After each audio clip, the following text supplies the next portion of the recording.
Good morning, everyone.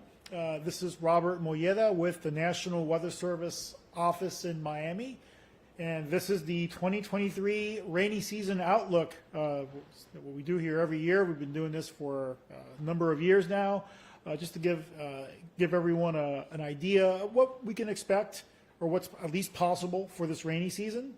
As usual, we're accompanied by the South Florida Water Management District, so we appreciate the district's support and collaboration with these outlooks. And joining us today is Akin Owosina. He's the chief of the hydrology and hydraulics branch at the district, and he'll be providing the hydrology and water perspective after I present the weather-based or the National Weather Service-based outlook slides. For those of you that are joining us online, what we'll do is Akin and I will go through our presentation, we'll go through our slides, and then afterwards we'll have an opportunity for a Q&A. You can ask your question verbally, or you can use the questions function there in the go-to menu bar. So we'll be monitoring that as well. All right, so let's get started. A bit of a recap of the dry season, which of course ended on May 14th, when the rainy season began on May 15th. As we know, back in April we had an extreme rainfall event in the Broward County area in the city of Fort Lauderdale. So we'll show a slide afterwards, after this one, that shows how the rainfall was generally distributed across the area. But essentially, it was wetter to even much wetter than normal in much of Broward and Miami-Dade counties. But again, that was driven primarily by a very wet April, by that extreme rainfall event that occurred in the middle of April. But in most areas of South Florida, it was actually drier than normal, and that's what we had anticipated back last fall when we did the outlook for the dry season, with the presence of La Nina still, La Nina still in place. That tends to lead to drier than normal conditions, and for at least a good part of South Florida, that's indeed what occurred during for the bulk of the dry season. In fact, parts of western Collier County have only gotten about 60% of the normal precipitation for the dry season. In particular, December, January, and March were significantly dry area-wide, and in fact, February, although February we had a couple of rain episodes in southeast Florida, over on the Gulf Coast, there was actually no measurable rainfall. So no rain was recorded at Naples and Marco Island. So obviously that very dry period there leading up to the dry season, leading up to the wet season, especially over Southwest Florida and the Gulf Coast. I stole this graphic from Akin. He's going to show this in his slides, but I think when he does his presentation, this is a really nice summary of the dry season rainfall by different sections of the South Florida area, different sections of the South Florida Water Management District area. So the areas in red and in yellow there, and the tan colors, those are the areas that were below normal, that had below normal rainfall. And of course, the areas, again, as I mentioned, over near the Gulf Coast in Collier County and even extending up into Lee County, had around on average 60% of the normal precipitation. So that translates to about 7 to 8 inches below normal in what is typically the driest time of the year. Now, I'll contrast that with Broward and Miami-Dade counties, especially Broward County. That value of 35 inches, that's an average. Of course, there were spots that had even more than that, and we'll talk about that here in the next slide. But on average, most of at least the metro parts of Miami-Dade and Broward counties ended up with above normal precipitation for the dry season. But up in Palm Beach County, though, it was quite a bit drier there as well. They actually ended up below normal as well for the dry season. So there are some more specific values. Fort Lauderdale Hollywood International Airport, of course, they were right, I guess, near the epicenter, if you will, of that extreme rainfall event on April 12th. They ended up with over 48 inches of rain for the dry season, and that's actually the second highest dry season rainfall on record for that, for the city of Fort Lauderdale. That's more than double the average dry season rainfall for the airport. Other areas, for example, Miami International Airport also had a pretty wet dry season, over 31 inches, about 10 inches above normal. But then you go up to Palm Beach International Airport, they were actually a couple of inches below normal. And as I mentioned over on the Gulf Coast, Marco Island, they were 6 inches below normal. They were just below 9 inches of rain for the dry season. So definitely quite a bit of a contrast from east to west. Again, driven primarily by that April rainfall event, which focused the heaviest rainfall on the east coast or the southeast coast of Florida. And we had a couple of other events in February that also were similar, of course not as much rain, but similar in the sense that it focused heavier rainfall on the east coast of Florida versus the west coast of Florida. So that's, I think, the primary reasons why we have this discrepancy between the east and the west when it comes to the rainfall this past dry season. So there's still some lingering dryness out there, especially near the Gulf Coast in southwest Florida, where we still have moderate drought conditions. We do think that with the expected rainfall here over the next week, or maybe even the next couple of weeks, we should start to see or continue to see some general improvement. And hopefully by the end of the month, we'll get rid of any drought conditions that are lingering across the area. All right, so we're going to proceed now to the outlook. So, as always, just a bit of a primer on general rainy season conditions. Of course, it's high levels of heat and humidity, or a characteristic of the wet season. Near constant dew points in the 70s, which we're starting to see this week. And daily or near daily showers and thunderstorms, which we're also, I think the pattern really kicked in this week. During the night and morning hours, they tend to be over the water, over the nearshore waters, and then developing over the peninsula with the sea breezes and the daytime heating over the peninsula during the daytime, especially during the afternoon and early evening hours. Again, the pattern that's been pretty much in place starting this week.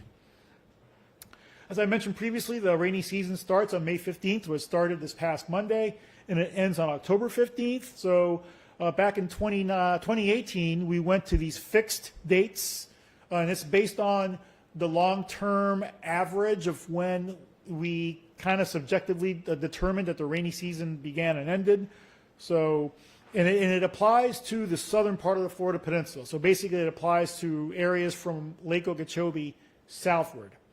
And what we're looking for, in addition, of course, to the daily shower and thunderstorm pattern across the peninsula and over the nearshore waters, are the conditions that are necessary for this to occur. So we're looking for high levels of moisture in the atmosphere, along with that warmth and the humidity that helps to promote and generate these showers and thunderstorms. There is usually a transition period near the beginning and end of the rainy season. So the rainy season sometimes can get off to a bit of a slow start, or it kind of sputters, or maybe it starts, or at least it gives you the appearance that it starts maybe back as early as April, and then we go through a dry period. That's kind of what we saw this year.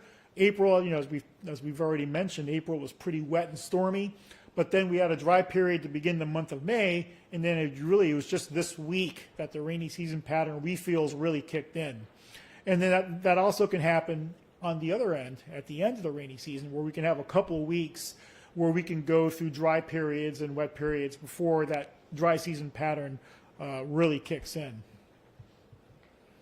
So if we look at, one of the things that we look at is the amount of moisture in the atmosphere, not just at the surface where we are, but also above us in the atmosphere, and the area inside this green box.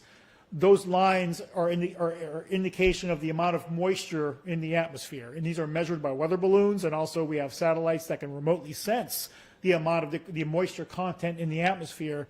And it does show, once we get to the middle of May, on average, we see a noticeable increase in the moisture levels, and those moisture levels stay at a pretty high level all the way until you get to the month of October, and then it starts to drop off at that point.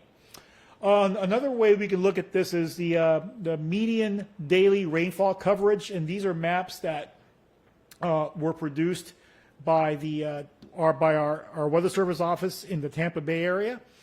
These are county-based maps. So I'm just going to show you a couple. This is for Broward County over like a 17, 18-year period, showing the median daily rainfall coverage, as a percentage or amount of that county. And I'm going to put some lines here showing you the beginning of the rainy season, which is the first black line there in May, and then the other line on the right is the end.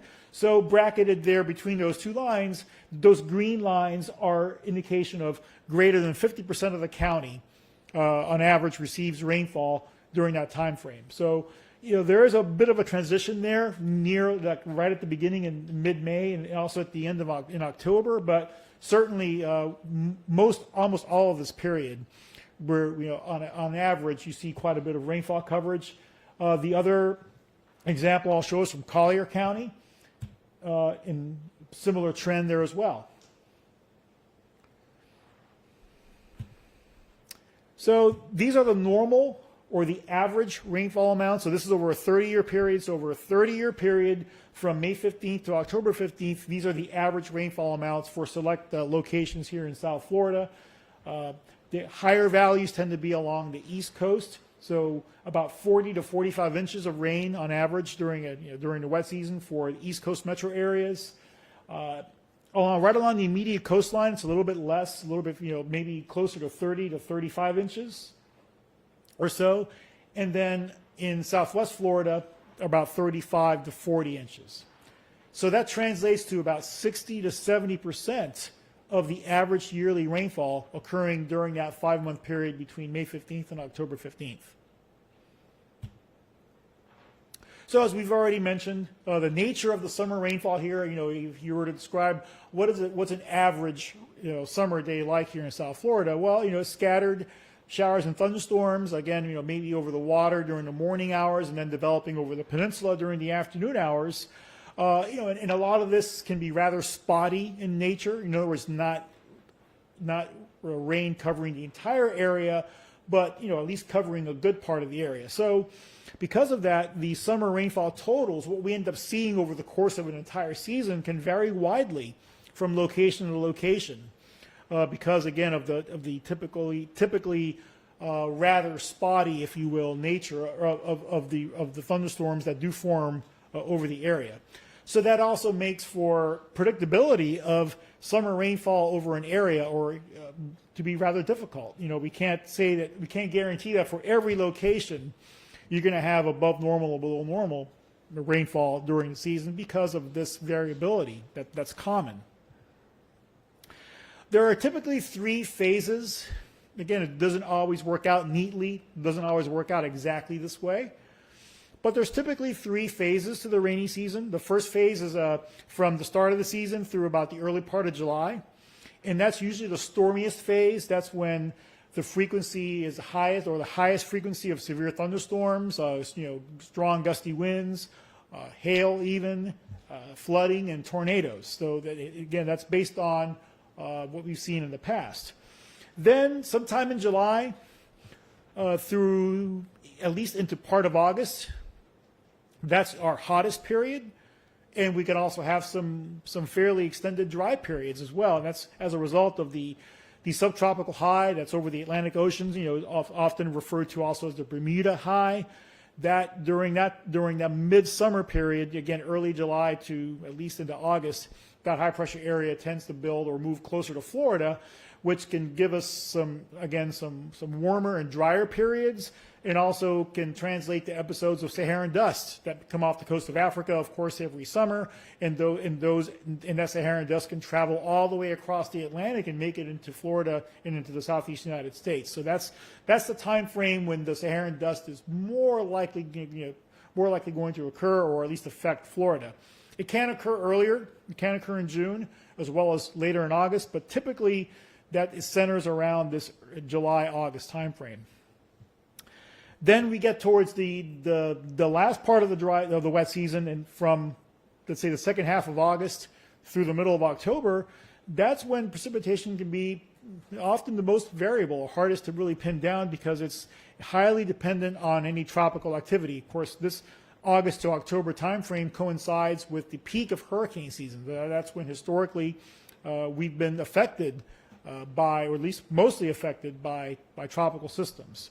And also we start getting early fronts coming down into Florida towards the end of the wet season in September and especially in October, so that could also affect the variability of any rainfall we get towards the end of the wet season.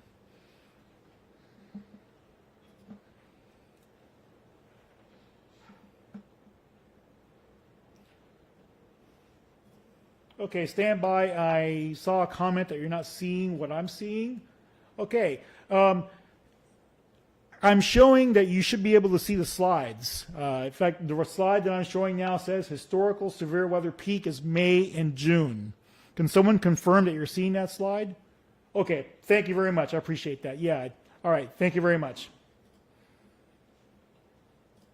Okay, so the historical peak is of severe weather, again, going back and looking at looking at past data, is May and June. So again, the first 4 to 6 weeks of the rainy season that's our, what I call the stormiest period. And that's when, we're more likely to see episodes of severe thunderstorms with hail and even some flooding as well. All right, so let's transition now to the outlook. And as we always do when we're talking about seasonal outlooks, one of the first things that we look at is global phases or oscillations, and one of the primary ones that we look at is the El Nino Southern Oscillation, or La Nina / El Nino. And for the last 3 years, we've had the La Nina pattern, which is, the La Nina is characterized by colder than normal sea surface temperatures in the tropical Pacific.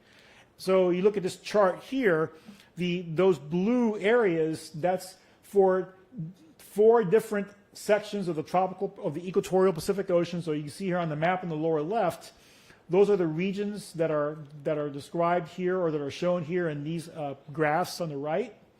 So the Nino 1 and 2 and the Nino 3, the 2 bottom ones are actually in the eastern Pacific, and then Nino 3.4 and Nino 4 are in the central and western Pacific Ocean. So going back to last summer, June of 2022, we were very much in the La Nina pattern, or lower than normal sea surface temperatures in the Pacific. But as you get towards the right side of these graphs here, starting in February, March timeframe roughly, the waters started to warm up in the equatorial Pacific, and now we are at above normal temperatures, sea surface temperatures, and that is characteristic of El Nino. So because of that, there is a very high chance, in fact, I think actually chances are greater than 80% that we'll be entering into the El Nino phase, and it looks like we're definitely well on our way to doing that here, coming up here in the next month or so, potentially, and continuing all the way through early 2024. So this is the first El Nino event since 2018, 2019, so about 5 years. And this shows the last 10, 12 years where the months that are blocked out in blue, those were months that had cooler Pacific surface temperature, sea surface temperatures related to La Nina, and the red are warmer than normal El Nino phase. So as you see, the last 3 years, going back to the summer of 2020, we were in La Nina, and that lasted we had 3 consecutive seasons of La Nina, and now we are transitioning over to what we believe will be El Nino coming up here by this summer, and potentially continuing into the early part of 2024.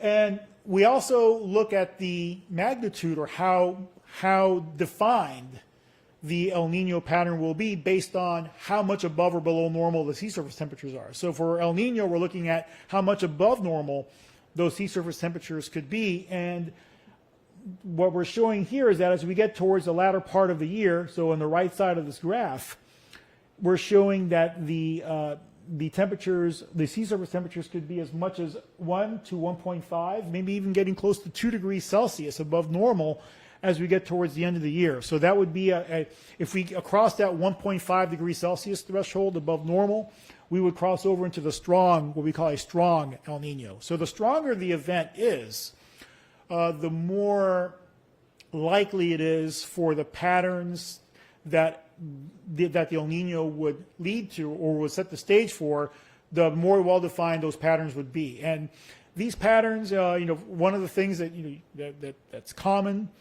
with especially the stronger El Ninos is fewer tropical systems to form in the Atlantic Ocean.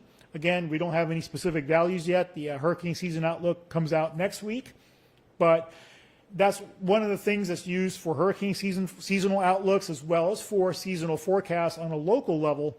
And this is something that could be more in play or become more significant of an issue as we get later in the year, as we look forward to the outlook for next winter. But for the time being, we still have to wait and see how this is going to evolve. How strong or how defined will this El Nino be as we go through the summer? So these are computer model predictions of what those sea surface temperatures could be as we get through the summer and towards the end of the year.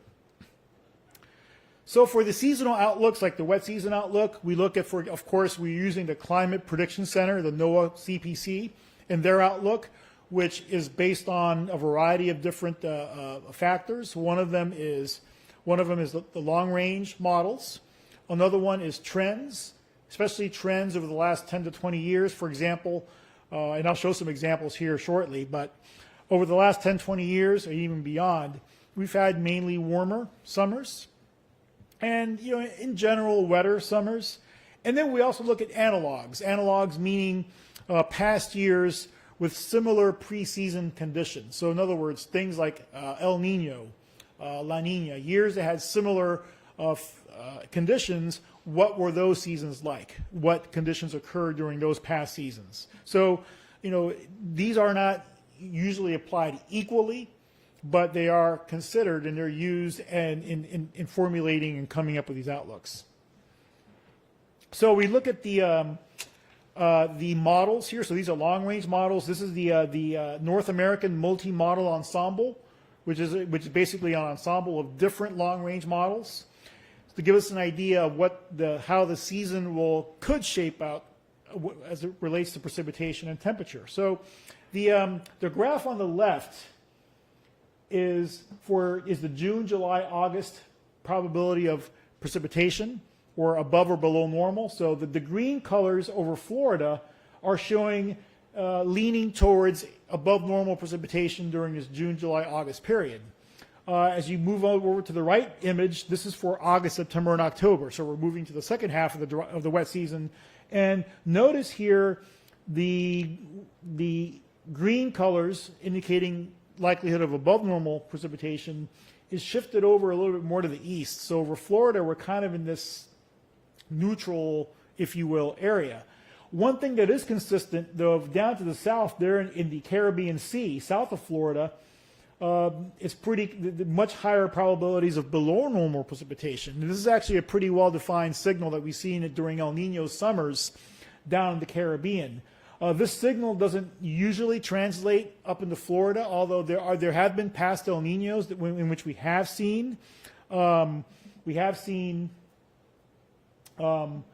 the dry season, this dry pattern over the Caribbean actually shift northward. So that's one of the things that we kind of keep an eye on. But at least based on the model projections, it doesn't show at least a high likelihood of that dryness translating northward, but it's something we're going to have to keep an eye on. It's something that we have seen before. So if you just looking at the long-range models alone, it's indicating enhanced probabilities of above normal rainfall during the early part of the rainy season, and then trending towards equal chances of above or below once we get towards the second half of the wet season. Now for temperatures, the models are pretty consistently showing above normal temperatures, or at least a high likelihood of above normal temperatures, 80% chance or greater, all the way through the wet season. So the first image, the one on the left, is June, July, August. The second one is August, September, and October, showing high likelihoods of above normal temperatures across really most of the United States, and certainly across Florida and even to our east and to our south. Okay, so we look at trends. So this is actually a summer temperature trends over southeast Florida from 1895 all the way to the current time. So it's a long period of time here. The line in the middle, that's the average temperature, the average summer temperature over that entire 100-plus year period. So since about 1980 or so, roughly, we're on the red side or the upper side above that median line, which is indicating temperatures above that long-term normal. And if you look, generally these red lines are trending upwards over the last, especially over the last 10, 20 plus years. Now, when you look at precipitation for, again, southeast Florida here, the trend is not as well defined. Yes, there is a trend towards more above normal rainfall during the summer months, but notice these green areas here, these green lines, haven't really gone up too much, at least over the last 10, 15 years. So it stayed roughly about the same. Now we shift over to the Everglades and Southwest Florida. It's very similar. The above normal temperature trend, the rising temperature trends are certainly there for the summer, and similar precipitation trends as well. Again, we're looking to the right side of that graph, which is the most recent time frame, the last, say 10, 20 years, not showing really much of a change.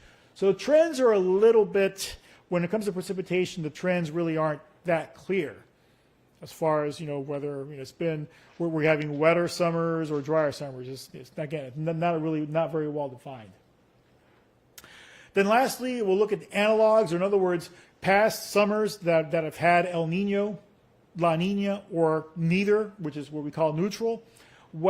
How the precipitation distribution is during those seasons. So for the May, June, July period, for the El Nino phase, which is what we're expecting this summer, actually it ends up being a bit higher. The average rainfall ends up being, for South Florida, ends up being higher than in either of the two other phases, which is the La Nina or the neutral.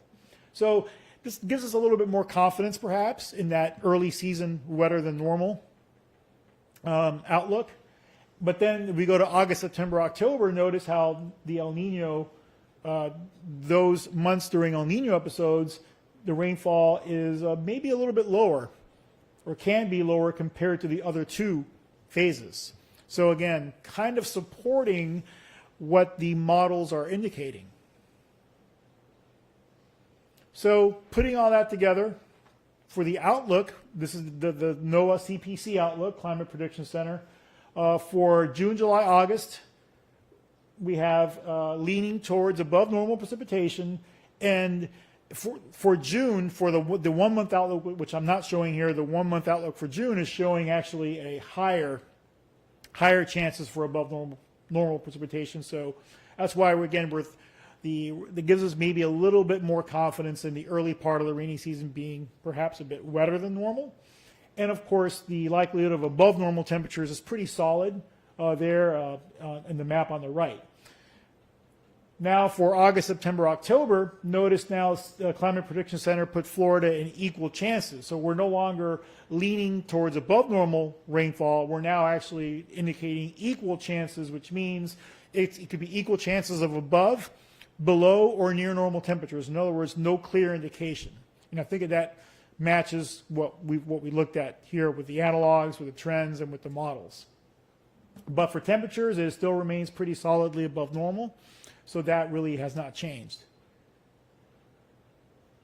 So the outlook then is for above normal precipitation, especially I'll say between now and June. That's when we can maybe be a little bit more confident with this.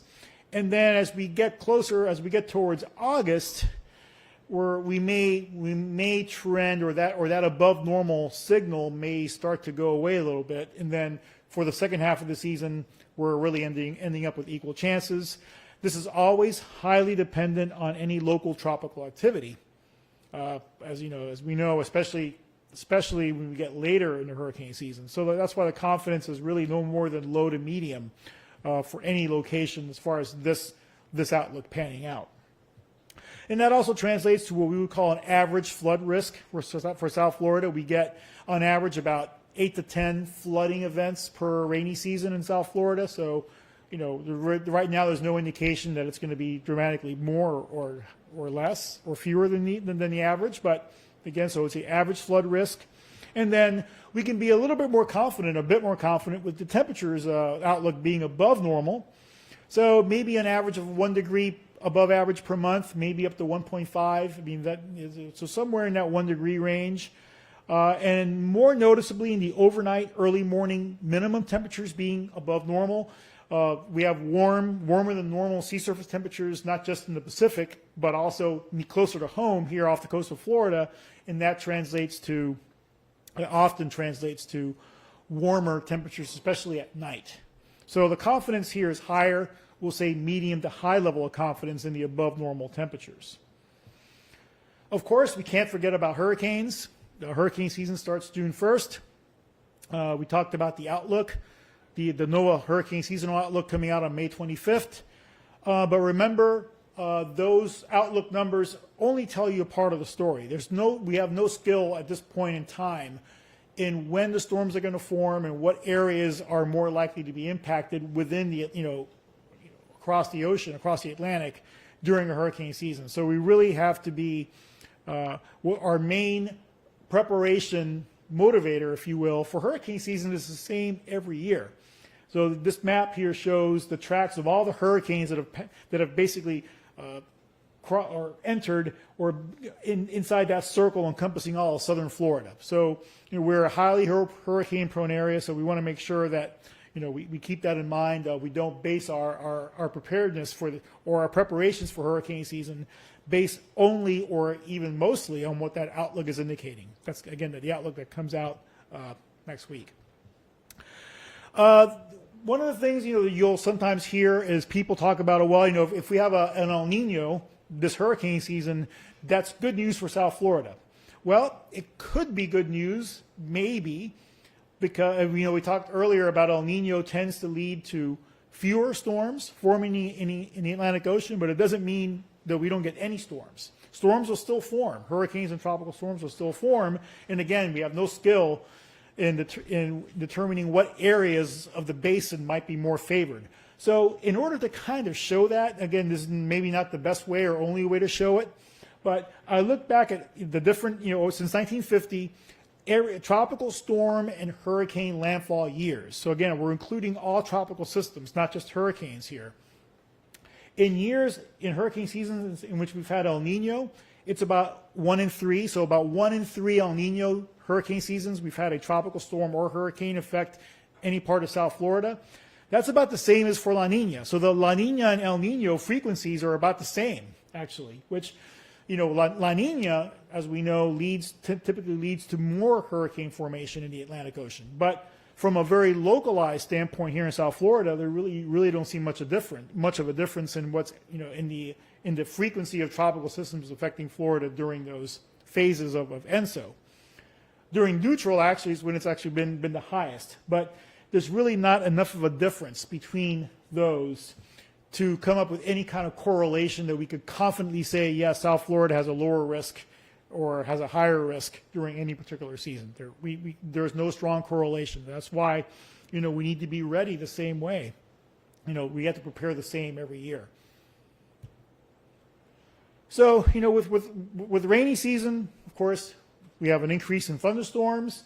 So those thunderstorms produce a variety of impacts, such as lightning. Lightning in Florida, of course, leads the country in number of lightning injuries and deaths because we have the most lightning of any state in the country. So in South Florida, we have an average of 2 deaths and 9 injuries from lightning, and that's a long-term average. As we mentioned before, tornadoes, severe thunderstorms, the season peaks in May and June, and sometimes it can even extend into July or even August. But May and June are the 2 peak months.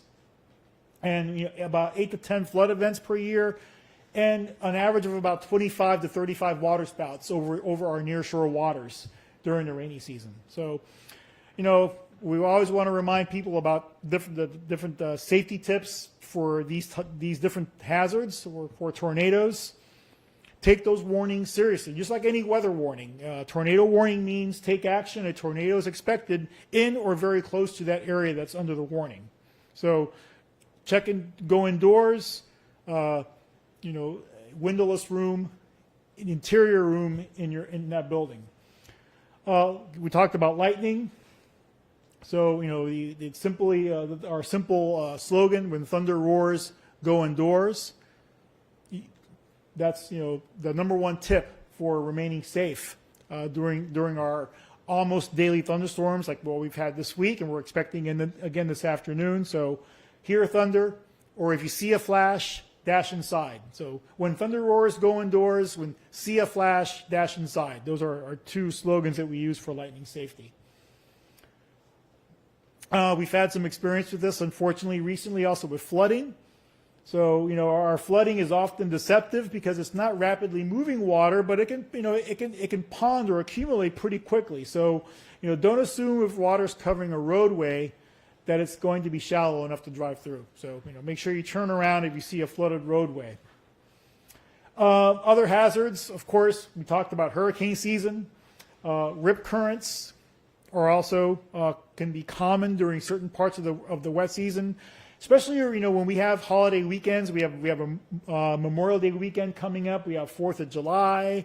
We got other holiday weekends. Labor Day towards the end of the season, and we have a lot of beachgoers, and that's often the times when we see an increase in rip current rescues because of just the increased number of people at the beach and the presence of rip currents.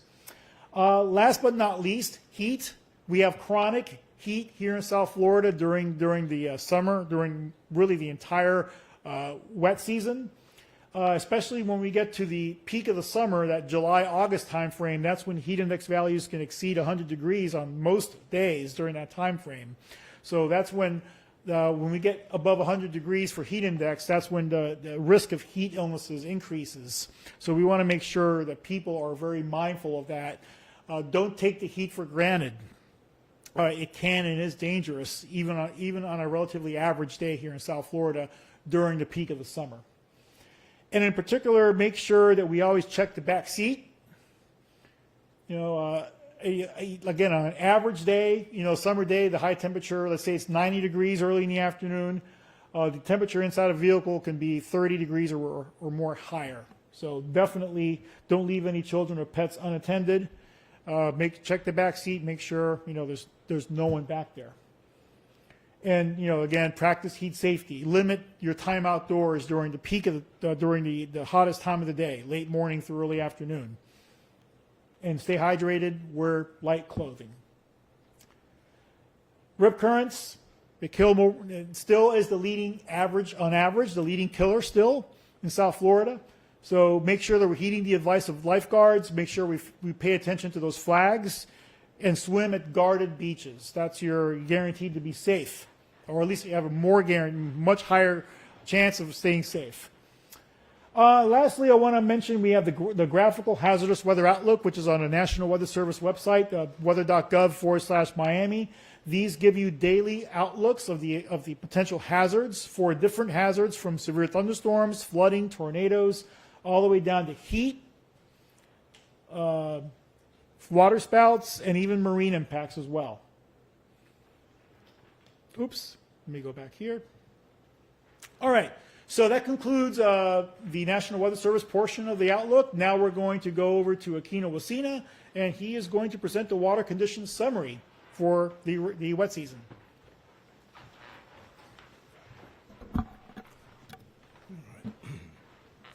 Thank you and good morning. My name is Akin Owoshino, and today I'll be talking to you about the water condition and our preparations for the upcoming wet season. So first of all, South Florida is primarily a rain-driven system, and I'd like to start with this slide that shows you system-wide what the historic rainfall has been. What you're looking at is a bar graph representing average monthly rainfall over the last 2 seasons or 2.5 years or so. For the last dry season, starting October of 2022, just about every month had a deficit, and that's shown by the red part of the bar. It shows you how much less than the average wet season the rainfall this particular, the average month, the rainfall this particular dry season was. But in November and more so in April, we have blues, which shows excesses over the long-term average. And Robert, in talking to you about the weather conditions, highlighted what we saw in Fort Lauderdale, which was significantly over the traditional April rainfalls. Robert shared one of the slides with you. I'm going to tell the story about the spatial distribution of the rainfall. The last chart I shared looked at the full system. These show you how it's distributed across the full system, because that matters when you are moving water around. And the image to your left is for the month of April. All of the entries are in green or blue, meaning that every single location in the district had rainfall that was higher than the traditional April rainfall. The areas around Fort Lauderdale were significantly higher, parts of Broward County, and in blue. And some of those areas saw rainfall that was in excess of 400% of traditional or typical April rainfall. The figure to your right shows the entire dry season. And as Robert indicated, the areas in the lower west coast around Fort Myers and Cape Coral were particularly dry. They had a particularly dry season. And the area to the north of the lake in the Kissimmee were also dry.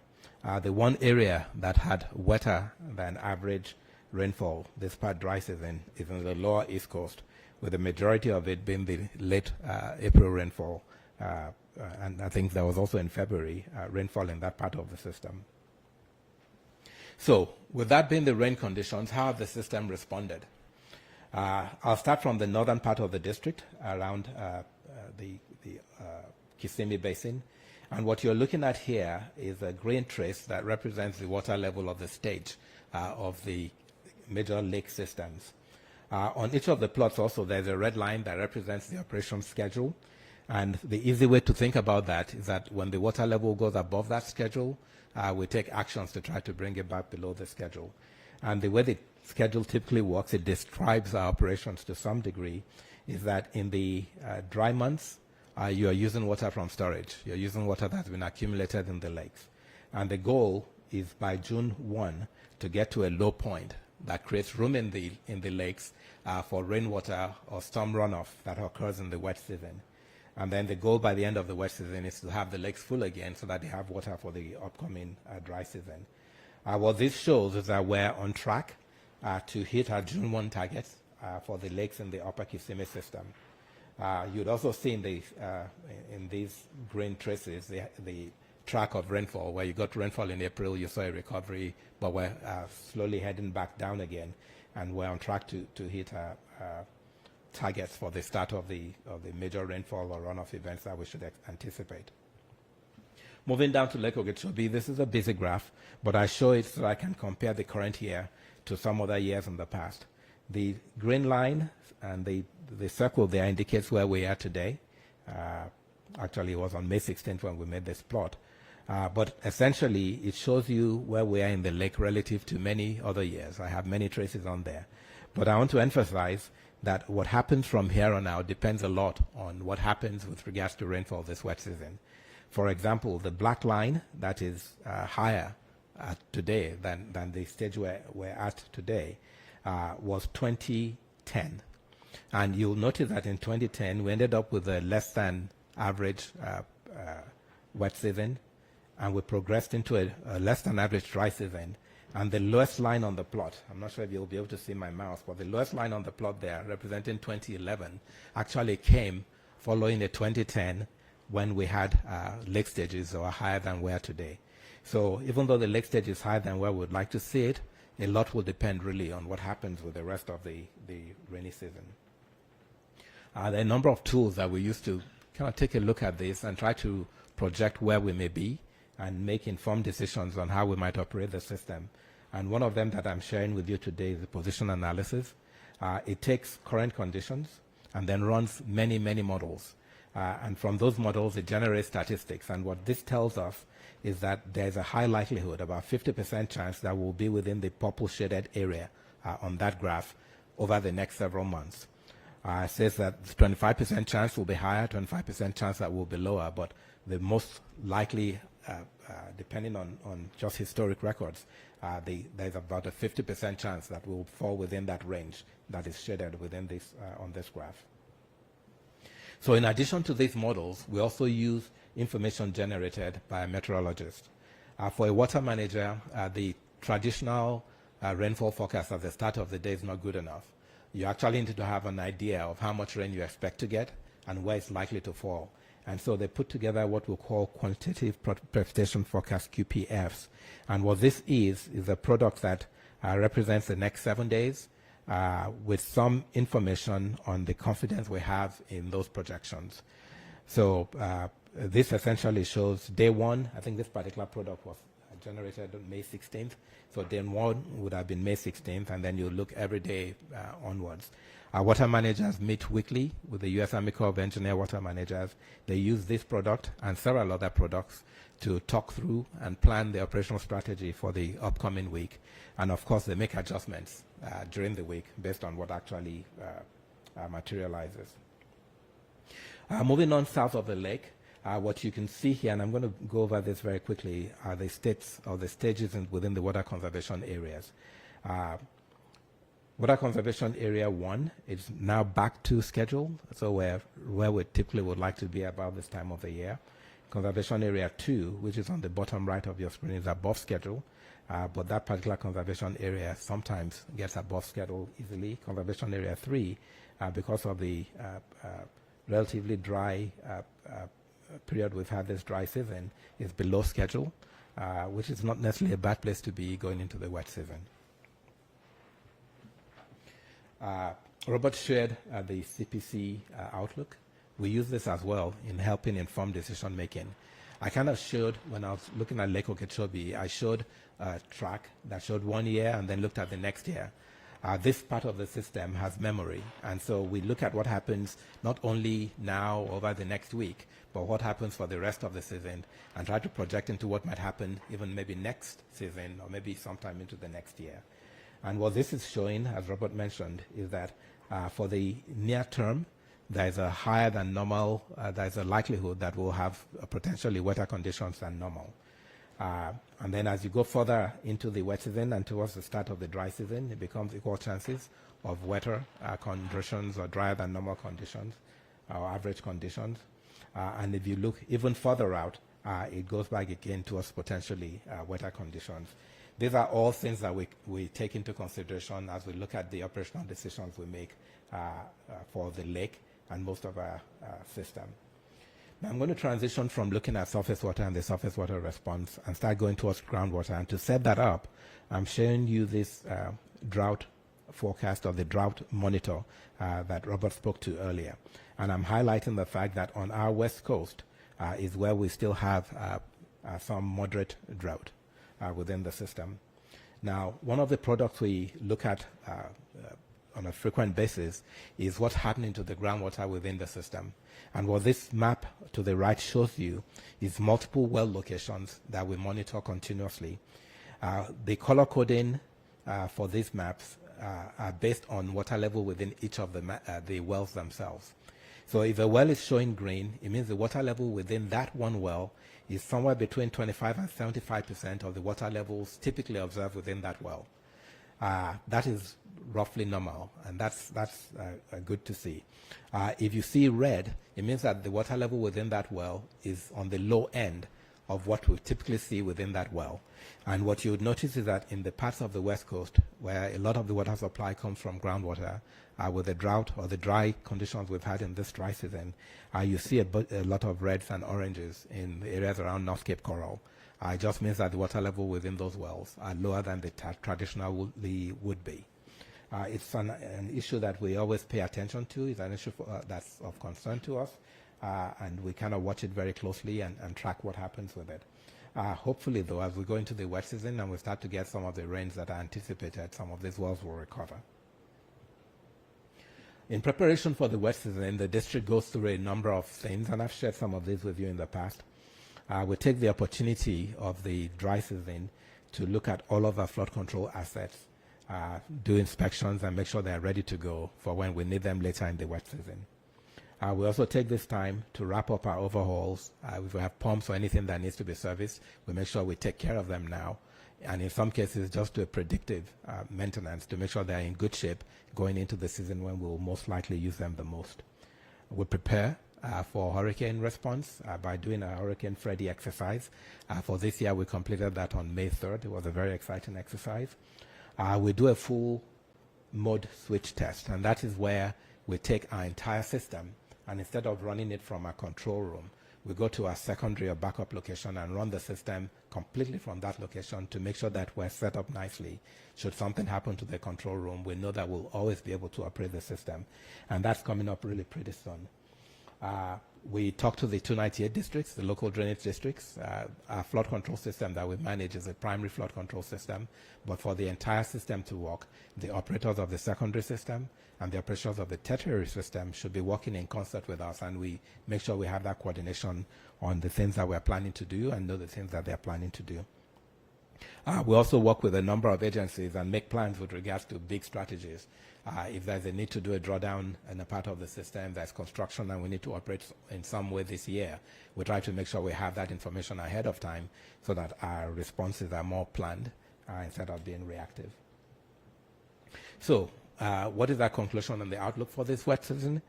The lakes in the Upper Kissimmee are in good shape. I think we'll hit the target for the June 1 levels within the lake. We'll have sufficient storage, I believe, for this wet season. Water conservation area 1 and 2 are higher than the seasonal median, but that we think they're in a reasonable range for operating this year. Conservation area 3A is lower. It has a low water level, which is good. It means we have room for storage and to advance water south, which would be one of the challenges we'll face if we have a much wetter year this year. We will find opportunities this season to advance or to move water south for restoration purposes and to protect the northern estuaries and minimize discharges to the northern estuaries. That's something we'll do in coordination with our partners at the Corps of Engineers. And a lot of what we're planning to do are best plans. A hurricane or tropical storm can change everything, but we hope for the best, but we plan for all possibilities. And I think that's all I have for you today. All right, thank you, Akin. So let's before we open it up for any questions, let me make sure we have everything set up here. So, okay. All right, so let's, I'm going to go ahead and give everyone the ability to unmute your line. So if you have any questions, you can either type them in or you can go ahead and just state them on your line there. And again, you should be unmuted with the ability to unmute your line. Any questions for Akin or me?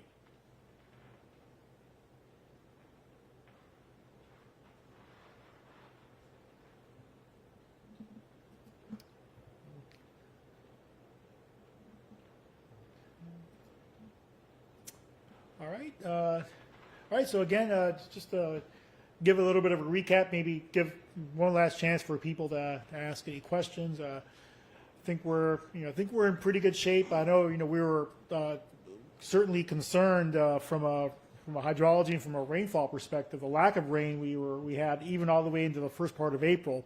But as Akin showed in this slide, April took care of a lot of those concerns. Again, we still have some lingering dryness over in Southwest Florida and certainly north of there as well. But at least the next week or two, looking at some of our weather forecasting models, it is showing a high likelihood, or at least an increased likelihood, of wetter than normal conditions. So hopefully that will alleviate the lingering drought, and those water levels are, as Akin showed, lower than normal in Southwest Florida. Okay, I see a question. Let me pop it up here on the screen. Okay, no, just a comment saying thank you very much. Well, all right, thank you as well. And unless there are any questions, I guess we'll start to wrap it up. What we'll do is we will make a copy of these slides available to everyone. And we will also have a copy, or at least a link with the recording of the session, that we're going to make that available as well sometime probably later today. So watch your email inboxes for that information coming up later today. So once again, thank you very much for your attendance this morning, and have a good weekend, and certainly have a safe, wet and rainy season. Thank you.